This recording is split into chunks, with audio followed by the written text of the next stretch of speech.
पुराने ज़माने की बात है। सदियों पहले एक ऐसी सल्तनत थी जिसकी सरहदें रूह को सुकून देने वाले रेगिस्तानों से लेकर पहाड़ों की बर्फीली चोटियों तक फैली हुई थी। वो सल्तनत देखने में बहुत अमीर थी, मगर हर अमीरी सुकून नहीं देती।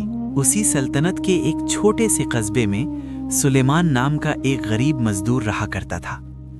पतला दुबला जिस्म, चेहरे पर मेहनत का रंग, मगर आंखों में ऐसी रोशनी जो सिर्फ अल्लाह पर भरोसा रखने वालों में ही पाई जाती है। सुलेमान सुबह की अजान के साथ उठता, नमाज पढ़ता, हाथ उठाकर दुआ करता और फिर दिन भर की मजदूरी के लिए निकल पड़ता।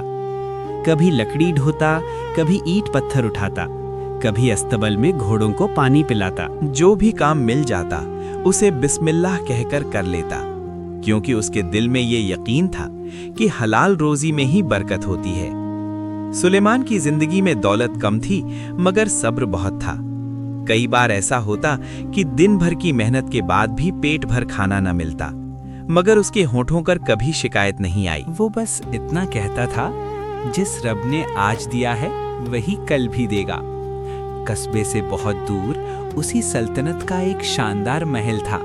वहां बादशाह फाजिल राज करता था। इंसाफ पसंद, नेक दिल, मगर आजकल बहुत परेशान, क्योंकि उसकी सल्तनत में दौलत बढ़ रही थी, मगर दिलों से सुकून कम हो रहा था। एक रात बादशाह फाजिल ने अजीब सा ख्वाब देखा। उसने देखा कि एक गरीब मजदूर का दिल सोने के ताज से ज्यादा कीमती है, और वही दिल पूरी सल्तनत से भारी है। बादशाह घबराकर नींद से जाग गया। सुबह होते ही बादशाह ने ऐलान करवा दिया, मेरी सल्तनत में जो शख्स सच्ची हलाल रोजी कमाता हो उसे मेरे दरबार में पेश किया जाए। सिपाही पूरे कस्बे में ढूंढते हुए सुलेमान तक पहुंचे। डरते डरते फटे कपड़ों में सुलेमान दरबार में पहुंचा। बादशाह ने पूछा, इतनी गरीबी में भी तेरे चेहरे पर सुकून क्यों है? सुलेमान ने अदब से जवाब दिया, मालिक, सुकून दौलत से नहीं, अल्लाह पर भरोसे से मिलता है। बादशाह ने फिर पूछा, अगर तुझे हराम रास्ते से बहुत दौलत मिल जाए तो? सुलेमान ने कहा, मालिक, हराम की रोटी पेट तो भर देती है, मगर दिल को हमेशा भूखा रखती है। सुलेमान ने कहा, मालिक, हराम की रोटी पेट तो भर देती है, मगर दिल को हमेशा भूखा रखती है। पूरा दरबार खामोश हो गया। किसी के पास कहने को कुछ नहीं था। बादशाह की आंखों में आंसू आ गए। उसने कहा, आज मुझे असली अमीरी का मतलब समझ आ गया।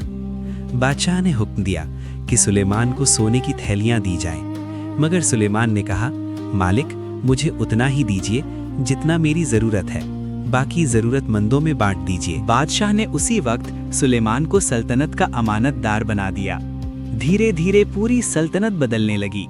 झूठ कम हुआ, ईमानदारी बढ़ी और दिलों में सुकून लौट आया। और सुलेमान, वो आज भी वही सादा इंसान था, बस फर्क इतना था कि अब लोग उसे गरीब नहीं, अल्लाह वाला कहते थे। कहानी हमें ये सिखाती है, असल अमीरी हलाल रोजी, सब्र और अल्लाह पर भरोसे में है। अंग्रेजी कहानी आपको पसंद आई हो, चैनल को लाइक एंड सब्सक्राइब करो।